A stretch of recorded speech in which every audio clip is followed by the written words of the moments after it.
નમસ્કાર વિદ્યાર્થી મિત્રો, ગુજરાત ગૌણ સેવા પસંદગી મંડળ તરફથી ક્લાસ 3ની 500 કરતાં વધુ વેકન્સી આવી ગઈ છે અને તેની નોટિફિકેશન આજે આવી ગઈ છે. તો ફોર્મ ભરવાની તારીખ અને કઈ કઈ વેકન્સી છે, કયા ડિપાર્ટમેન્ટમાં વેકન્સી છે, તો એ બધું હું તમને આ વિડીયોમાં જણાવીશ. તો વિદ્યાર્થી મિત્રો, આપણે જોઈએ કે નોટિફિકેશનમાં શું શું આપેલું છે. ચાલો વિદ્યાર્થી મિત્રો, આપણે જોઈએ ડિટેલમાં બધું.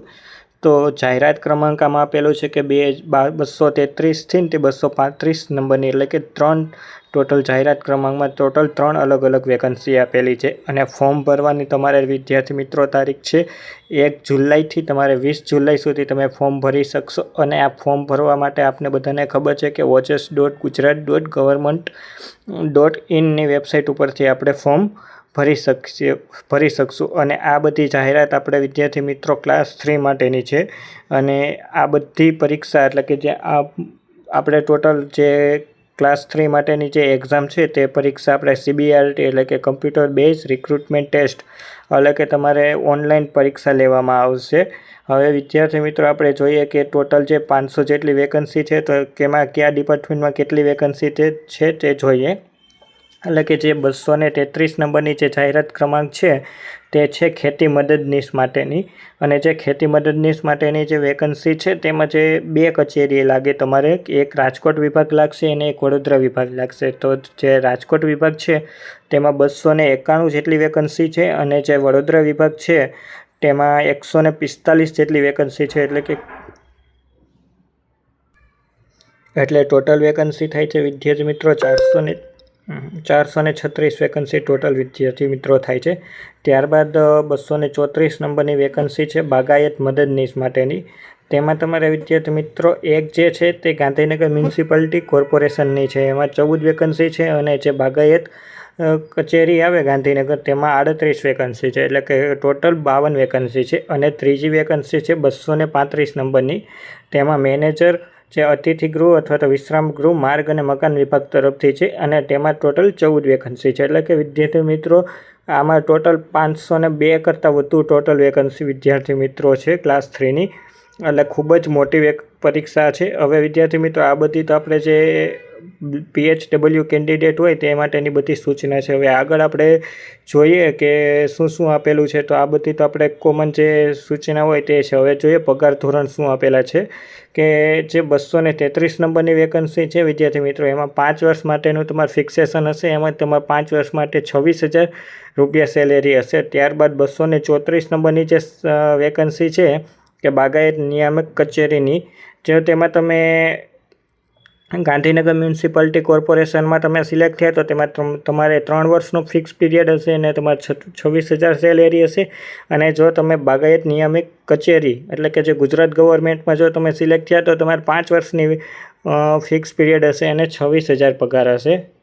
ત્યારબાદ 235 નંબરની જે વેકન્સી છે કે માર્ગ અને મકાન વિભાગની તમારા મેનેજરની, તો એમાં 5 વર્ષનો ફિક્સ પીરિયડ હશે અને તમારે સુપર ક્લાસ 3ની વેકન્સી છે, એટલે કે 40,800 તમારે એનો બેઝિક હશે. ત્યારબાદ વિદ્યાર્થી મિત્રો જોઈએ કે તેમની વય મર્યાદા શું છે અને તેમનું શૈક્ષણિક લાયકાત શું માગે છે. એટલે કે હવે જો 233 નંબરની જે વેકન્સી છે ખેતી મદદનીશ વર્ગ 3 માટેની, હવે એમાં જોઈએ કે 20 જો લાસ્ટ તારીખ છે તો ત્યાં સુધી તમારે જો કોઈ પણ કેન્ડિડેટ હોય તો તેની ઉંમર 18 વર્ષ થઈ ગઈ હોવી જોઈએ અને 35 વર્ષ કરતાં વધુ હોવી ન જોઈએ. ત્યારબાદ તેને કયો કોર્સ કરેલો હોવો જોઈએ, તો એમાં લખેલું છે કે જો તે કોઈ પણ વિદ્યાર્થી મિત્રોએ ડિપ્લોમા ઇન એગ્રીકલ્ચર કરેલું હશે અથવા તો બાગાયતમાં ડિપ્લો કરેલું હશે અથવા કૃષિ એન્જિનિયરિંગમાં ડિપ્લોમા કરેલું હશે અથવા તો એગ્રો પ્રોસેસિંગમાં ડિપ્લો કરેલું હશે તો ચાલશે. ત્યારબાદ હવે આગળ લખેલું છે કે હવે આ કરેલું હશે તો બી ચાલશે, અથવા એણે શું લખેલું છે કે જો કોઈ પણ વિદ્યાર્થી મિત્રોએ ગૃહ વિજ્ઞાનમાં ગ્રામીણ અભ્યાસની સ્નાતકની પદવી સિવાય હવે બીજો કોઈ પણ કોર્સ કરેલો હોય, દાખલા તરીકે કે કૃષિમાં BSc કરેલું હોય અથવા તો કૃષિ એન્જિનિયરિંગમાં એટલે કે એગ્રીકલ્ચરમાં BTech કરેલું હોય અથવા તો એગ્રીકલ્ચરમાં BE કરેલું હોય, બાગાયતમાં BSc કરેલું હોય તો બી ચાલશે. અને તે વિદ્યાર્થી મિત્રોએ ગુજરાતી અથવા તો હિન્દીનું જ્ઞાન હોવી જોઈએ, જે આપણે કોમન જરૂરિયાત છે, બરાબર. હવે 234 નંબરની જે વેકન્સી છે બાગાયત મદદનીશ, હવે એમાં જોઈએ તો શું માગેલું છે કે ઉમેદવારની ઉંમર 18થી 33 વર્ષ સુધી હોવી જોઈએ. 33 વર્ષ કરતાં તેની ઉંમર વધવી ન જોઈએ. હવે તેની શૈક્ષણિક લાયકાતમાં શું માગેલું છે કે ભારતમાં જે કેન્દ્રીય કૃષિ અથવા તો બાગાયત યુનિવર્સિટી હોય આપણે, અથવા તો રાજ્યમાં કોઈ પણ કૃષિ અથવા તો બાગાયત યુનિવર્સિટી હોય તેમાંથી તેણે કૃષિને લગતો પોલિટેકનિકમાંથી બાગાયતને લગતો કોઈ પણ કોર્સ કરેલો હશે, બાગાયતમાં ડિપ્લોમા કરેલું હશે તો ચાલશે.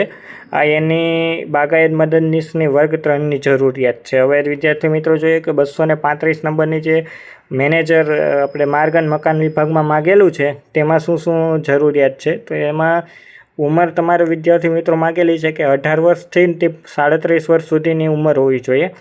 ત્યારબાદ અભ્યાસક્રમમાં આપણે જોઈએ તો તેને હોટલ મેનેજમેન્ટમાં ડિપ્લોમા કરેલું હોય તો બી ચાલશે. ત્યારબાદ હોટલ મેનેજમેન્ટ એન્ડ કેટરિંગ ટેકનોલોજીમાં ડિપ્લોમા કરેલું હોય, અથવા તો તેને હોટલ મેનેજમેન્ટમાં ડિગ્રી મેળવેલી હોય, અથવા તો હોટલ મેનેજમેન્ટ એન્ડ કેટરિંગ ટેકનોલોજીમાં ડિગ્રી મેળવેલી હોય, અથવા તો તેમણે હોસ્પિટાલિટી એન્ડ હોટલ એડમિનિસ્ટ્રેટિવમાં ડિગ્રી મેળવેલી હોય, અથવા તો તેમણે હોટલ મેનેજમેન્ટ એન્ડ ટુરિઝમની કોઈ પણ ડિગ્રી મેળવેલી હોય, અથવા તો BA એટલે કે બેચલર ઓફ આર્ટ્સ કરેલું હોય. પણ કયા વિષયમાં કે ઇન્ટરનેશનલ હોસ્પિટાલિટી એડમિનિસ્ટ્રેટિવમાં જો તેમણે BA કરેલું હોય તો બી ચાલશે. ત્યારબાદ BSc એટલે કે બેચલર ઓફ સાયન્સ કયા વિષયમાં કરેલું હોવું જોઈએ કે કેટરિંગ સાયન્સ અથવા તો હોટલ મેનેજમેન્ટમાં જો બેચલર ઓફ સાયન્સ કરેલો હશે તો બી ચાલશે, અથવા તો જો MBA કરેલું હોય ટુરિઝમ એન્ડ હોટલ મેનેજમેન્ટમાં તો બી ચાલશે. એટલે કે આ બધા જો અલગ અલગ જો કોઈ પણ વિદ્યાર્થી મિત્ર આમાંથી કોઈ પણ એક કોર્સ કરેલો હોય તો એ આ પરીક્ષા આપવા માટે એલિજિબલ છે. હવે વિદ્યાર્થી મિત્રો જોઈએ કે આમાં જો એક નોંધ લખેલી છે કે જે વિદ્યાર્થી મિત્ર GMCમાં લાગશે એટલે કે ગાંધીનગર મ્યુનિસિપાલિટી કોર્પોરેશનમાં લાગશે તે ગુજરાત સરકારના કર્મચારી ગણાશે નહીં, પરંતુ તે છે ગાંધીનગર મ્યુનિસિપાલિટી કોર્પોરેશનના કર્મચારીઓ ગણાશે.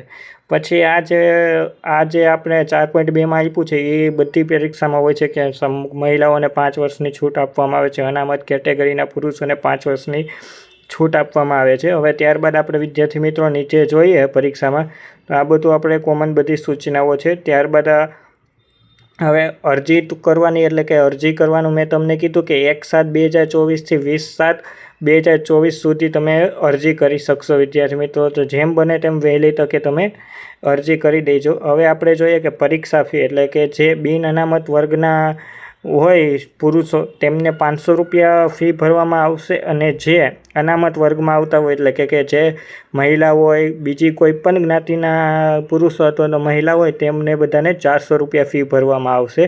અને જો નીચે લખેલું છે કે જે પણ લોકો પરીક્ષામાં ઉપસ્થિત રહેશે તે લોકોને તેમણે ફી ભરેલી હશે તે પરત આપવામાં આવશે. હવે આપણે વિદ્યાર્થી મિત્રો આગળ જોઈએ કે પરીક્ષા પદ્ધતિ કઈ આવશે. આ જ આપણું મેઇન પ્રશ્ન છે. તો તમારે વિદ્યાર્થી મિત્રો તમારે મેઇન તો CBRT એટલે કે કમ્પ્યુટર બેઝ ટેસ્ટ આવશે, અને એક પેપર આપવાનું આવશે જે 3 કલાકનું હશે. તેમાં 2 પાર્ટ હશે, પાર્ટ A અને પાર્ટ B. હવે જો પાર્ટ Aમાં શું હશે, તમારે લોજિકલ રિઝનિંગ હશે અને એપ્ટિટ્યૂડ હશે, બંને 30 માર્કનું હશે.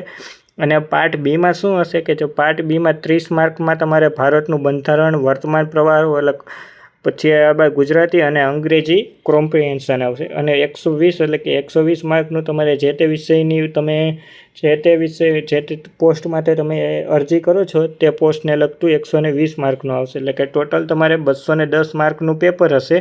હવે 210 માર્કનું પેપર હશે એટલે કે તમારે ટોટલ 210 પ્રશ્નો હશે.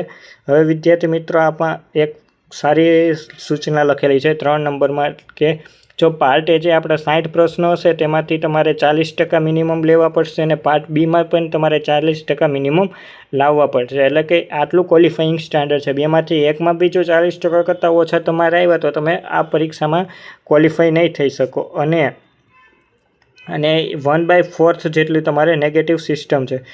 અને વિદ્યાર્થી મિત્રો આમાં આ ખૂબ જ મોટી સારી પરીક્ષા છે. તો વિદ્યાર્થી મિત્રો આપને બધાને જણાવવાનું કે જેમ બને તેમ વહેલી તકે આ પોસ્ટ માટે તમે વિદ્યાર્થી મિત્રો અપ્લાય કરી દો.